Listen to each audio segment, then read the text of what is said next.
Salam kasih dalam anugerah Tuhan kita Yesus Kristus. Senang sekali bersama kita akan merenungkan firman Tuhan melalui program Sapaan Gembala GKID 5 dengan saya hari ini Selasa tanggal 20 Agustus 2024. Kita akan membaca dan merenungkan firman Tuhan dengan tema Menuju Indonesia Maju. Sebelumnya mari kita berdoa. Terima kasih ya Bapa dari sorga untuk kesempatan yang baik kami bersama akan kembali membaca merenungkan firman Tuhan.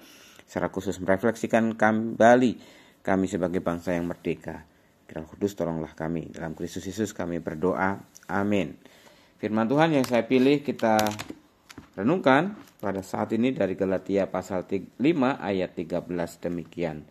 Saudara-saudara, memang kamu telah dipanggil untuk merdeka. Namun janganlah mempergunakan kemerdekaan itu sebagai kesempatan untuk hidup dalam dosa, melainkan layanilah seorang akan yang lain dengan kasih. Demikianlah pembacaan firman Tuhan kita pada saat ini. Saudara, kita bersama-sama saja merayakan detik-detik proklamasi. Secara khusus pemerintah melakukan atau memusatkan peringatan perayaan proklamasi itu di ibu kota Nusantara IKN sebagai simbol bahwa Indonesia memulai babak baru, awal baru di mana kita memiliki ibu kota Nusantara. Tagline yang dipilih pemerintah adalah Nusantara Baru, Indonesia Maju. Ya, kita bersyukur pemerintah dengan berani dan juga dengan tegas dan jelas membawa kemana bangsa kita akan melangkah ke depan. Kita bersyukur sebagai bangsa Indonesia bukan hanya merdeka untuk dibebaskan dari belenggu penjajahan company ataupun juga imperialisme, tetapi kita bersyukur Indonesia kemerdekaan itu ditunjukkan untuk berani menata, mengelola bangsa ini, negara ini yang begitu kaya akan keragaman budaya, adat istiadat, suku, bangsa, agama, tetapi juga kekayaan alamnya. Lalu apa yang bisa kita kerjakan? Firman Tuhan hari ini bisa menjadi salah satu referensi dasar bagi kita sebagai orang-orang yang sudah dimerdekakan oleh Yesus.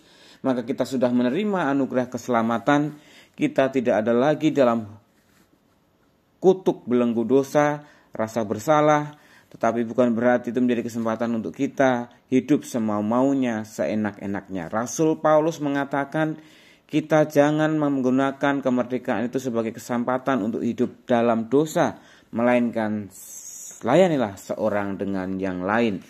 Kita perlu berefleksi sebagai bangsa Indonesia, apakah kemerdekaan yang kita miliki justru membuat kita hidup semau-maunya, seenak-enaknya, yang males-malesan aja, yang sukanya korupsi terus saja, yang sukanya cuman kesenangan diri sendiri, juga kesenangan diri sendiri saja. Kita hari ini diajak untuk bersama-sama kembali mengingat sebagai orang yang dimerdekakan dalam Kristus harus hidup di dalam kasih dengan cara melayani seorang dengan yang lain. Ini menjadi bukti bahwa kita harus hidup sebagai orang-orang yang sudah dimerdekakan oleh Kristus dan hidup di tengah bangsa yang merdeka ini. Kita bukan hanya memikirkan kesenangan diri kita sendiri. Apa yang sudah kita lakukan bagi bangsa Indonesia? Mungkin kita baru saja euforia merayakan dengan mengikuti berbagai lomba, mengikuti berbagai upacara, mengikuti berbagai acara untuk menyemarakkan kemerdekaan RI. Tapi hari ini saya mengajak kita melihat dari kedalaman diri kita, hati kita. Apakah kita sungguh-sungguh dimerdekakan hati kita sehingga setiap pemikiran, perkataan, perbuatan kita mencerminkan seorang yang merdeka, yaitu memiliki kasih yang bersedia melayani satu dengan yang lain. Ibu bapak saudara yang kasih Tuhan, tunjukkanlah itu. Bagaimana kita hidup yang merdeka, yang bukan hanya mengejar kesenangan, kemauan, keegoisan kita, tetapi kita selalu peka untuk mau mengasihi sesama. Tidak hidup di dalam keserakahan, ketamakan, ataupun kebencian, dendam, dan keegoisan yang selalu justru kontraproduktif, yang membuat relasi kita tidak baik, kita tidak berdampak, dan tidak berdaya guna bagi kehidupan sesama. Mari kita tunjukkan, berkontribusi menuju Indonesia maju, menyatakan kasih dan melayani sesama bagi bangsa Indonesia yang merdeka, Nusantara Baru, Indonesia Maju. Merdeka! Merdeka, merdeka. Berdoa. Bapa di surga, kami bersyukur untuk kesempatan yang indah hari ini sebagai bangsa Indonesia kembali kami merefleksikan bagaimana kami hidup sebagai pribadi yang merdeka, sebagai bangsa yang merdeka. Ajar dan tuntunlah kami ya Tuhan untuk terus menunjukkan identitas kami sebagai orang yang sudah dimerdekakan oleh Kristus, bagaimana kami mau melayani sesama dengan penuh kasih. Terima kasih ya Tuhan, kami rindu mewujud nyatakan itu dalam kehidupan keseharian kami, menyatakan kasih bagi keluarga kami, baik pasangan, anak, orang tua, menantu, mertua, besan, ataupun juga orang-orang yang ada di sekitar kami. Secara khusus dalam lingkup terdekat kami saat ini, baik teman sekolah, teman kerja, teman pelayanan, teman lingkungan di rumah kami, semuanya Tuhan, kami mengasihi mereka dengan kasih Tuhan yang telah memerdekakan kami dari belenggu dan kutuk dosa. Tuhan, kami berdoa agar bangsa kami yang sudah memasuki babak baru, memiliki ibu kota baru, menjadi langkah awal Indonesia benar-benar semakin merdeka untuk mewujudkan kehidupan sesuai dengan konstitusi dan dasar negara Pancasila. Kami rindu bangsa Indonesia semakin menjadi bangsa yang adil, makmur, sejahtera.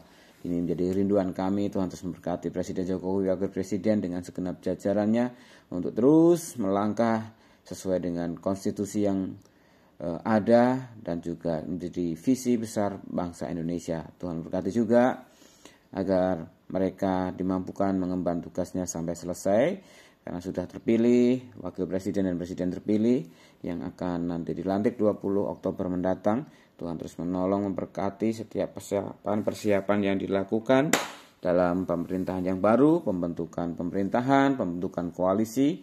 Di sisi lain juga ada oposisi yang sama-sama memiliki cita-cita mulia membangun bangsa. Pakailah setiap kami juga Tuhan, anak-anak-Mu, hamba-hamba-Mu, para pelayan-Mu, untuk memiliki kontribusi nyata sesuai dengan bagian mereka masing-masing, baik yang masih sekolah, mereka belajar dengan tekun, mereka yang bekerja dengan penuh rasa syukur dan tanggung jawab, mereka yang juga berkarya dan melayani Tuhan di berbagai tempat. Tuhan terus memperlengkapinya. Kami berdoa secara khusus saat ini Tuhan untuk saudara-saudara kami yang berulang tahun pada tanggal 19 Agustus. Ada Ibu Titin, ada Saudari Lucy Yani Wijaya, ada Ibu Natania Simajuntak, ada Saudara Rian Florencio, ada Saudara Gita Jori, ada Ananda Delvan, Alexi Agler, juga yang pada tanggal 20 Agustus berulang tahun, Bapak Tommy Sulistyo dan Saudari Jenis Anabella Salim. Tuhan berkati saudara kami yang bertambah usia dengan hidup semakin penuh cinta Tuhan, mengasihi keluarganya, menghargai setiap studi belajar, karya pekerjaan, pelayanan mereka, dan mereka terus boleh menyatakan kasih Tuhan dalam kehidupannya. Kami mendoakan juga untuk saudara-saudara kami yang lanjut usia dan yang juga mengalami kelemahan tubuh, untuk Bapak Sutanto Harto, Ibu Titiniati, untuk Oma Wiguna, Oma Heni Cahya, Opa Effendi, Oma Budi. Tuhan terus tolong berkelengkapi mereka dengan penuh ketulusan, hidup dalam cinta kasih Tuhan. Oma Christine yang juga dalam pengobatan dan pemulihan, Tuhan terus menolong. Oma Theo, Oma Sylvia Intan, Oma Nani Mahakargono, Oma Nani Pangestu. Juga untuk Ibu Titin, Ibu Trisna Ningsih, Ibu Silvi Verina, Ibu Monika Manurung, Bapak Milman Orek, Bapak Heri Chandra, Ibu Variana, semuanya Tuhan kami mendoakan mereka agar terus diberikan kasih karunia Tuhan dalam setiap upaya-upaya pengobatan dan perjuangannya untuk mendapat kesembuhan daripada Tuhan, terus diberikan keteguhan hati dan iman. Kami teringat saat ini untuk keluarga almarhum Bapak Handi Mulia Sulistyo, ayah dari Bapak Tommy Sulistyo dan ayah mertua dari Ibu Li Ivang. Biarlah mereka senantiasa terus mendapatkan rahmat cinta Tuhan. Dengan kedukaan kehilangan yang mendalam, mereka terus mengalami kasih karunia Tuhan, sehingga semakin hari semakin mengerti apa yang menjadi kehendak dan rencana Tuhan ketika orang yang dikasihinya telah Tuhan panggil. Terima kasih ya Tuhan, kami serahkan seluruh hidupan umat-Mu. Kiranya kasih karunia-Mu terus melingkupi, menuntun, memberkatinya. Doa ini Tuhan kami minta, kami alaskan di dalam satu nama Tuhan kami Yesus Kristus yang mengajarkan kami doa. Bapa kami yang di sorga, dikuduskanlah nama-Mu, datanglah kerajaan-Mu, jadilah kehendak-Mu di bumi seperti di sorga. Berikanlah kami pada hari ini makanan kami yang secukupnya, dan ampunilah kami akan kesalahan kami seperti kami juga mengampuni orang yang bersalah kepada kami. Dan jangan bawa kami ke dalam pencobaan, tapi lepaskan kami daripada yang jahat, karena Engkau yang punya kerajaan dan kuasa dan kemuliaan sampai selama-lamanya. Haleluya. Tuhan berkati engkau dan melindungi engkau. Tuhan menyinari engkau dengan wajahnya dan memberi engkau kasih karunia. Tuhan menghadapkan wajahnya kepadamu dan memberi engkau damai sejahtera. Amin.